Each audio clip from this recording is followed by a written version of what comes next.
Eclesiastes, abram comigo em Eclesiastes capítulo 3, obrigado. Eclesiastes capítulo 3, versículo 1. Vamos ler.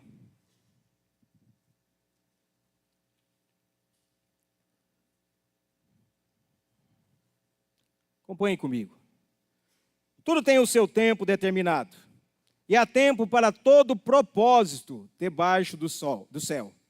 Há tempo de nascer e há tempo de morrer, há tempo de plantar e tempo de arrancar o que se plantou. Tempo de matar e tempo de curar. Tempo de derribar e tempo de edificar. Tempo de chorar e tempo de rir. Tempo de prantear e tempo de saltar de alegria. Tempo de espalhar pedras e tempo de ajuntar pedras. Tempo de abraçar e tempo de afastar-se de abraçar.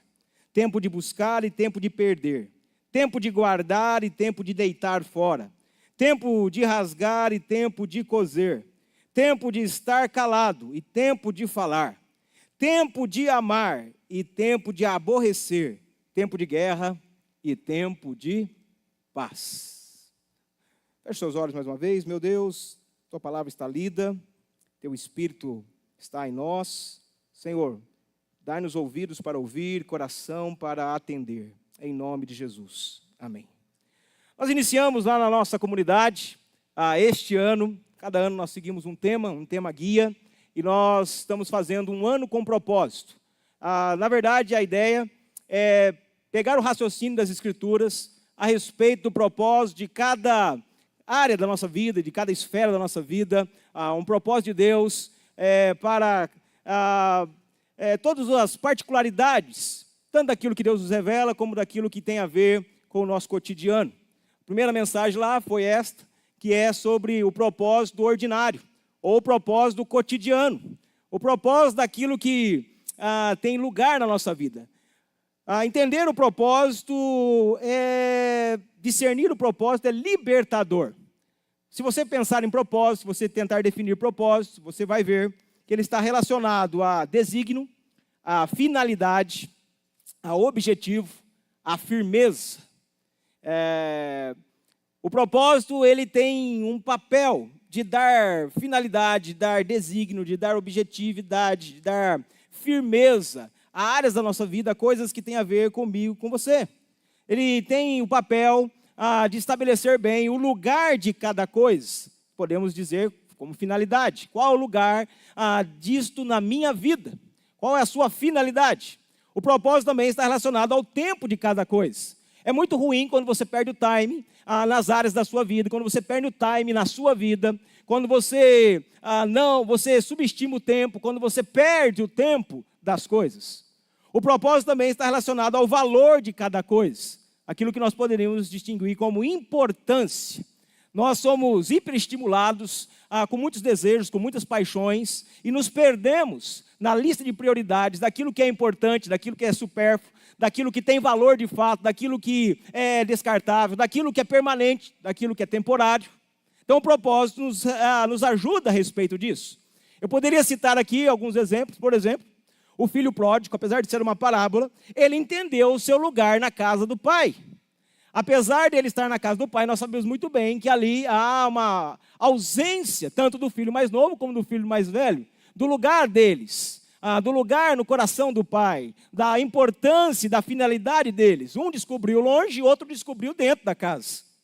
Um outro aspecto do filho pródigo, ele descobriu o tempo certo da herança. Ele pegou a herança cedo demais. Gestão da vida exige maturidade. Você percebe que ele pegou a herança em vida.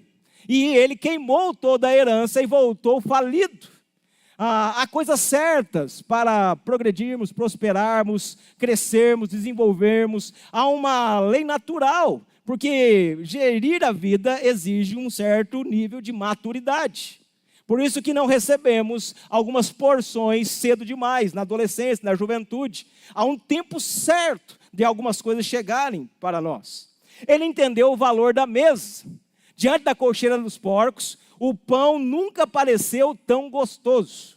O pão comum, o pão banal, o pão de todo dia, agora salivou a respeito dele, a sua memória salivou a respeito daquele pão que foi deixado. Importância. daquilo que ele desprezou por outras coisas, e agora ele está apto a relacionar entre uma coisa e outra, entre aquilo que é desprezível e daquilo que é indispensável. Você está comigo? Um outro personagem que entendeu o seu lugar, e o seu lugar no chamado foi Pedro.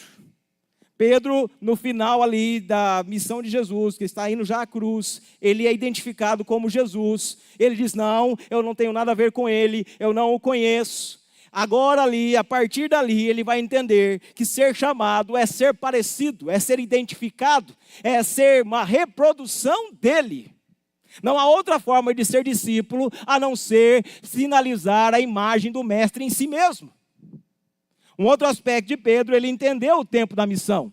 A missão não eram os milagres, a missão não era o tempo em que eles experimentaram todos os ensinamentos e se assentaram aos pés de Jesus. O tempo da missão, o tempo todo era a cruz.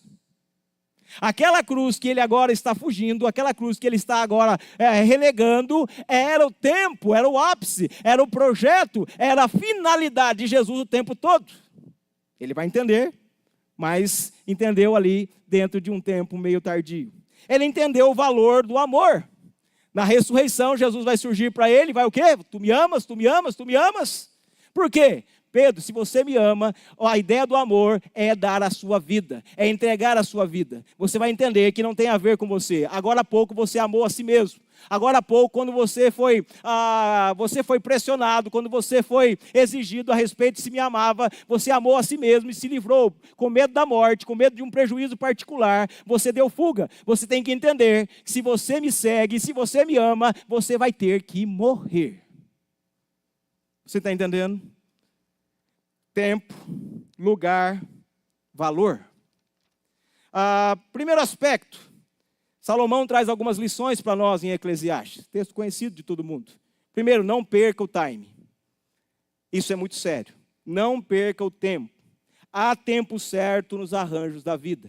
É o que Salomão está dizendo. Há tempo para todas as coisas. Há tempo certo. Há tempo determinado. Há finalidade nas coisas. Elas não estão lá por acaso. Elas não estão num caos arranjado, num caos organizado. Elas estão lá dentro de um propósito que Deus concedeu. A natureza nos apresenta um ajuste fino. As estações do ano, elas estão dentro de um lugar certo, de um tempo certo, com uma finalidade. Nós estamos agora no outono, nós temos daqui a pouco o inverno. Todas as estações foram criadas, e elas têm um porquê, elas têm uma funcionalidade, elas têm uma importância que não pode ser alterada. E elas estão lá cumprindo muito bem o seu lugar. As funções dos elementos, o sol não perde o seu tempo. Ele vai surgir ao amanhecer e vai se recolher ao entardecer todos os dias. Há um tempo certo, há um lugar certo para ele. Ele pousa, a lua surge, a maré, todos os aspectos da natureza foram criados de forma propositada, objetiva. O ciclo da vida, nós temos uma naturalidade do ciclo da vida. Nascemos, crescemos, envelhecemos, morremos. E cumprimos esse ciclo, e temos que cumpri-lo. Você está entendendo o que eu estou dizendo? Não podemos perder o time das coisas. Só o tempo é alterado, ele é adulterado, quando há alguma disfunção, quando se explora o propósito de cada coisa, ou perde de vista a sua vocação. A natureza só se torna disforme quando nós a exploramos, quando nós perdemos a sua finalidade, quando nós abusamos do lugar dela, quando nós invadimos o seu espaço. Aí sofremos as consequências de uma disfuncionalidade dessa natureza que foi criada certa, no lugar certo. Não pode se viver fora do tempo estipulado. Por exemplo, você não pode viver agora no tempo presente em um passado amargurado. Há gente que vive o dia de hoje, mas vive ainda num tempo que já se foi. Num tempo onde os traumas o marcaram, onde as circunstâncias ficaram atreladas, ele carrega aquela bagagem de maneira que ele está arraigado, ancorado ao chão. Quando meu pai faleceu, alguns anos atrás, nós não conseguimos entrar na casa do meu pai. Ele nunca nos deixou entrar na casa dele, depois que ele divorciou da minha mãe. E só conseguia entrar na casa dele quando ele faleceu. Nos ligaram, fomos até a cidade. E o que eu encontrei dentro da casa do meu pai foi assustador. A casa do meu pai, eu entendi porque ele não nos deixava entrar lá. Eu tirei 3 caçambas de lixo dentro da casa do meu pai. 3, dava para tirar mais. Porque ele tinha feito um museu. Eu só conseguia, tinha só um corredor que nós conseguimos entrar, chegar até o quarto dele. No quarto dele só havia o espaço dele deitar na cama. E ao redor de si, todas as memórias de 23 anos atrás, todos os itens, fotos, coisas que eram da minha infância, ele tinha se cercado delas. Estava tudo em volta dele. Todas as coisas de um outro tempo, na separação da minha mãe, ele carregou aquilo consigo e ele criou dentro da sua casa. A casa dele era inabitável, só tinha um espaço dele deitar na cama e todo o restante era memória de um tempo que já havia se passado há 20 anos. Nós tivemos que desmontar aquilo tudo, tirar aquilo tudo. Eu tenho em casa lá coisas moringa de 30 anos, que eu lembro que eu tomava água quando eu trabalhava com ele na roça. Coisas de 30 anos. Você está entendendo? Você não pode perder o tempo. O passado teve o seu lugar na sua vida. Ele teve o seu propósito na sua vida. Mas ele deve ficar e permanecer aonde foi o seu lugar e aonde ele deve permanecer. Em um presente inativo. Gente que vive no presente, mas de uma forma inativa. Sem ação, sem produção, atravancado, paralisado, pulando fases muitas vezes. Gente que está vivenciando um tempo diferente da sua idade cronológica. Tem gente que está adiantando coisas de um tempo à frente e gente que está puxando coisas de um tempo atrás. Você está entendendo? Você deve conhecer alguém que não é compatível aquilo que é a idade dela e aquilo que ela experimenta, aquilo que ela manifesta, aquilo que ela materializa no seu comportamento. Não perca o time, viva o tempo certo. Não queira ser adulto cedo demais. Não queira ser juvenil quando já se passou essa fase. Se você não aproveitou, você sofreu esse prejuízo, agora você é um adulto. Você não pode ser um adulto infantilizado, você não pode ser um homem de 30 anos, dentro da casa da sua mãe, vivendo como um menino de 18. Não perca o time. E um futuro agitado. E tem gente que vive diferente do pessoal que vive no passado, vive lá na frente. Aí você pode chamar de ansiedade. Gente que fica num tempo que ainda não chegou. Gente que fica adiantando expectativas, circunstâncias, perigos daquilo que ele apenas imagina agora que será depois. Mas não é tempo disso. Viva agora o processo. Não espere que as coisas do futuro já sejam carga do presente. É lógico, você tem que projetar, você tem que planejar, você tem que se organizar, mas isso não pode gerar em você uma agitação. Há tempo de brincar, a Bíblia vai dizer, há tempo de ser menino e há tempo de deixar de ser menino. Há tempo de brincar e há tempo de crescer. Há tempo de estudar e há tempo de se formar. Há tempo de se preparar para a vida e há tempo de desfrutar daquilo que você se preparou. Há tempo de namorar e há tempo de casar. Namoro não é perpétuo. Namoro não é uma condição ad infinito. Namoro é um período. Mas há tempo de estabelecer aliança. Há tempo de assumir boleto. Há tempo de parar de enganar a filha dos outros. Isso eu falei no dia que eu preguei, meu genro estava lá e acho que ele entendeu. Né? Porque eu olhei para ele, desculpa, mas eu olhei para ele. Há tempo de casar. Há tempo de confraternizar e há tempo de despedir, gente. Hoje de manhã, antes de vir para cá, eu fiz um velório lá na igreja, 8 horas da manhã. Quando eu estou no momento de despedida, a coisa que eu tento trazer para mim há 2 posicionamentos. Ou você se lamenta pelo tempo que você não vai poder ter mais aquela pessoa, e você pode adquirir esse estado de lamento. Havia tanto tempo pela frente, eu não posso ter mais. Ou você adquire uma gratidão pelo tempo que Deus permitiu você ter aquela pessoa ao seu lado. Obrigado, Senhor, pelo tempo em que você, ainda que esse tempo tenha sido curto. Obrigado, Senhor, pelo tempo em que você deixou essa pessoa, eu desfrutar da vida dessa pessoa. Ou você pode adquirir, Senhor, eu não consigo conviver com o tempo que essa pessoa não existe mais na minha vida. Você está entendendo? Não há muito escape. Há tempo de dar impulso. E há tempo de sentar em cadeira de balanço. Há tempo de fazer a vida valer e há tempo de repousar e descansar. Eu imagino que agora eu estou, meus 45 anos, há muito tempo na estrada, eu sei que ainda tenho lenha para queimar, mas vai chegar um dia em que eu quero sentar, deitar numa rede e dizer, Senhor, obrigado. Combati o bom combate, acabei a carreira e agora vou viajar.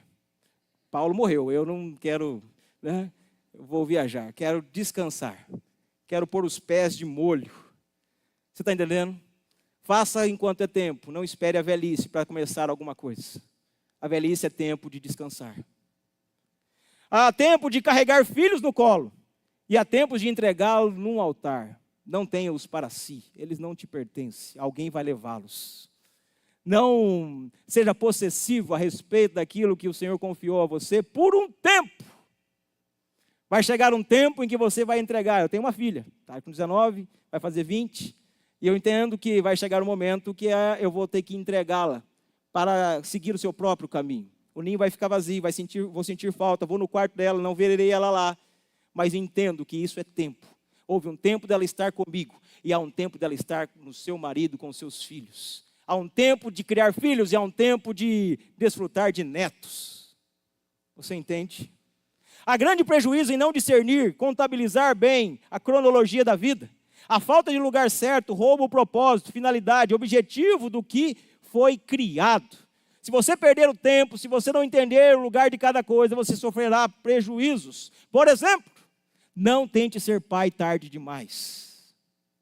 Ausente, não participou da infância, não brincou com os filhos, não desfrutou das fases e agora o descobriu, mas ele já está grande. Agora quero culpar um lugar que por muitas vezes aquele menino ou aquela menina já não o reconhece mais. Não perca o time. Há tempo deles estarem com você, há tempo de você passear com eles, e há um tempo em que eles vão embora, eles não voltarão para aquela fase, para aquelas memórias, para aquele parquinho. Não seja pai tarde demais. Não tente ser produtivo tarde demais, isso me preocupa. Gente que vai protelando, procrastinando, vai esperando, quer entrar no mercado de trabalho agora com quase 35 anos, quer agora alcançar o tempo perdido e vai descobrir o quanto isso é difícil. Vai querer estudar, não estou dizendo que não é possível você estudar mais velho, não é possível você se formar, talvez não houve uma possibilidade. Eu estou dizendo, de forma voluntária e intencional, você perder o tempo das coisas. O tempo da faculdade, o tempo da formação, o tempo de se preparar, o tempo de disputar lugar no mercado, o tempo de produzir. Você sabe do que eu estou dizendo. Não tente ser afetivo tarde demais. Você já deve ter visto aí a ideinha de flores em vida. Não tente agora.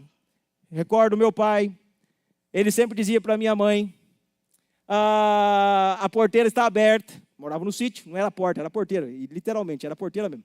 E quantas vezes eu ouvi ele dizendo para ela, se você quer ir embora, a porteira está aberta, vai embora. E um dia minha mãe foi. E sabe qual foi a conclusão do meu pai? Eu ouvi isso dele. Arrancaram meus braços e as minhas pernas. Ficou cotoco existencialmente. Só que ele descobriu o valor da minha mãe, o lugar da minha mãe. Uma afeição pela minha mãe. Tarde demais. Não espere a sua esposa ir embora para dizer para ela o que você pensa, mas não diz. Daquilo que você sente, mas imagina que haverá tempo hábil para manifestar. Não espere os seus filhos ir embora para dizer para eles o lugar que eles tinham de importância, o orgulho que você tinha deles. Você está entendendo o que eu estou dizendo? Não tente ser crente tarde demais. Sabe um caso que é interessante e engraçado? O rico morreu, desfrutou da vida, distraído, deslumbrado com as riquezas, com a beleza, com a comida, com o vinho, com a roupa. E sabe onde ele se converte? Entre aspas, segundo a minha teoria, no inferno. Porque no inferno ele quer ser missionário, no inferno ele quer evangelizar os irmãos. Senhor, manda lá alguém. Senhor, dá um jeito de meus irmãos descobrirem que a eternidade é real. Agora é tarde demais. Agora ele crê, agora ele acredita, agora ele sabe que é verdade, mas agora é um prejuízo irreparável, não tem mais jeito, não tem mais volta, não tem mais conversão, não tem mais oportunidade, não tem mais graça. Cuidado com uma cultura de consumismo, onde você está sempre ocupado, envolvido, distraído, onde você sempre está correndo atrás de coisas e esperando que haverá um tempo. O fazendeiro, naquela noite inesperada, esse senhor que faleceu hoje, ele morreu dormindo. Dormiu ontem, muito bem, e não acordou hoje. Ao fazendeiro, a palavra foi: louco, essa noite pedirão a tua alma. E o que você tem, para quem ficará? Cuidado com o tempo que você imagina que é seu. Você pode até ter uma segunda chance, um tempo de restauração, mas sempre haverá prejuízos quando você perder o tempo aonde você deveria ter se estabelecido corretamente. Segundo, não subestime o tempo. O tempo é ligeiro. A Bíblia vai dizer, Salmo 80, Salmo de Moisés, vai dizer: Senhor, ensina-me a contar os meus dias, para que eu os viva com sabedoria, para que eu não os desperdice, para que eu não sofra prejuízo, para que eu não acorde tarde demais, para que eu não desperte quando já não dei mais tempo. A propósito, nas coisas criadas, menos o de serem tudo. As coisas têm lugar na sua vida, mas elas não são tudo na sua vida. Elas não são completas, elas não têm o papel de serem plenamente satisfatórias. No texto que nós lemos, se você continuar, o Senhor vai estar dizendo, Salomão vai estar dizendo: olha, comer, beber, se regalar é mimo, é presente de Deus debaixo desse sol. Essa vida já é pesada demais. Deus deu algumas coisas para que essa vida se tornasse suportável. Coma, beba, alegre-se, mas não se engane. Tudo foi feito para ser desfrutoso, mas complementável. Essa vida é complementável, por isso existe uma eternidade. Essa vida, apesar de você pode ser bem sucedido, você pode ser uma pessoa que alcançou sucesso, você pode ser alguém que realizou sonhos, você pode ser alguém acima da média, mas a sua vida nunca vai ser plena em tudo que você encostar. Ela sempre vai ser complementável. Não há propósito na vida sem eternidade. Em um bom temporário, o bom de Deus é permanente. O bom dessa vida, ele é temporário. Ele tem prazo de validade. Ainda que você chegue longe, você vai chegar longe até que se estabeleça um fim. E você vai perceber que esse fim chegou rápido demais. Deus colocou a eternidade no coração humano como um anseio de quero mais. Eclesiastes vai dizer que Deus colocou a eternidade no coração humano. O que isso significa? Sempre vai haver um desejo de quero mais. A eternidade é a perspectiva de um tempo longevo, de um tempo estendido, de um tempo muito maior do que esse permitido a nós aqui. Essa terra não está apta a entregar tudo, não depois da maldição da queda. No Éden ela estava apta a entregar tudo. Depois da queda, ela perdeu a sua capacidade de entregar tudo. Há uma manutenção de bem da parte de Deus para equilibrar o prazer pelo viver. As coisas boas que Deus ainda permite, que ainda Deus concede, que ainda Deus nos dá, numa terra amaldiçoada, é para ainda manter o prazer pelo viver, ainda nessa terra, nesse tempo rápido. Há suor na testa ao plantar, mas ainda há o prazer do fruto na boca ao colher. Porque a Bíblia diz para Adão que agora ele colheria, mas ele plantaria, ele trabalharia, mas ele faria com suor, com sofrimento, com dor. Mas não o privou de comer do fruto do seu trabalho árduo. O seu sofrimento sempre vai haver um regalo do resultado, mas ainda é insuficiente, ainda é pequeno. Não tenha por finalidade curtos dias, ambicione o viver pleno, sem reservas e máculas. Por isso que a eternidade é tudo isso, só que sem os seus limites, sem os seus obstáculos, sem as suas máculas. É a vida e a vida na sua plenitude e potencial. O seu propósito vai além dos seus feitos passageiros. Deus o criou e o resgatou para a eternidade. O propósito da sua vida não é se resolver somente neste mundo. O seu propósito nessa vida é alcançar a continuidade, a extensão dessa vida. E terceiro, não monopolize o tempo. Não se imagine tão poderoso em seus momentos. Seu poder é pequeno porque ele é curto. Sabe qual que é o poder? Qual que é o problema do seu poder? É o seu espaço, é o seu período. Ele é curto, ele é ligeiro, ele é como a neblina, ele é como a névoa. Cada coisa nessa existência, cada fase da vida descoberta, conquista, cicatriz, tem um propósito. Cada coisa tem um propósito. E o propósito não é validar o seu legado, não é estabelecer o seu nome no lugar mais alto, não é confirmar a sua importância. Cada coisa que acontece nessa vida, ele tem o propósito de fazê-lo se dobrar em reverência. Tem o propósito de domesticá-lo em dependência e humildade. O que é isso? Você vai entender que cada coisa dessa vida, coisas boas e coisas ruins, eles têm o propósito de nos colocar de joelhos diante de Deus. Porque você vai reconhecer os seus limites, o quanto você é insuficiente, o quanto você é impotente. Num leito de hospital, um leito de hospital é uma santa pedagogia para mostrar a você, ao homem mais poderoso, ao homem mais rico, ao homem mais importante, ao anônimo, do quanto ele é dependente de algo extra, fora dele. Ao constituir família, você vai perceber que enquanto você não tem as respostas, como você não tem todos os recursos, como você precisa de um cordão de terceira dobra para dar sustentação. Por isso, se o Senhor não edificar a casa, em vão trabalha aquele que edifica. Você vai reconhecer que família é apta para nos colocar de joelhos, independente. Senhor, me ajuda a criar meus filhos. Senhor, me ajuda a ser o marido que eu não consigo ser. Senhor, me ajuda a ser a esposa que eu idealizei, mas é irreal naquilo que eu possuo. Você está entendendo? Tudo nos leva a um lugar só, diante da presença do trono da graça, onde encontramos favor. Quanto mais vivo e experimento a vida, estou sujeito a reconhecer a grandeza e a validade de Deus em minha vida. Quanto mais eu vivo, mais eu percebo o quanto eu preciso de Deus. O quanto essa vida é inviável de forma eficiente sem a presença desse Deus. Quanto mais velho eu fico, mais eu chego a essa conclusão. Quanto mais perto chego do fim, mais desejo que ele me alongue naquilo que ainda não pude. É fato que eu não vou conseguir satisfazer todas as minhas realizações, tudo aquilo que desejei, eu quis, porque não vai dar tempo. Não vou conseguir ler os livros que eu gostaria de ter lido. Tem uma biblioteca enorme lá. E eu fico pensando, rapaz, se eu viver 3 vidas, né? E aí eu viro kardecista, né? Se eu viver 3 vidas, eu não leio isso aqui tudo. Eu não vou conseguir ler todos os livros, eu não vou conseguir passear nos lugares que eu gostaria. Não vou conseguir fazer as viagens, que um dia eu disse, olha, eu gostaria de estar nesse lugar, mas não vou conseguir. Não nessa vida, não vai dar tempo. Não vai dar tempo e eu também não tenho dinheiro. Se tivesse dinheiro, talvez dava tempo. Né? Mas eu tenho uma eternidade. Novos céus, nova terra, eu tenho chão pela frente. Então, quanto mais perto chego do fim, mais desejo que ele me alongue essa vida.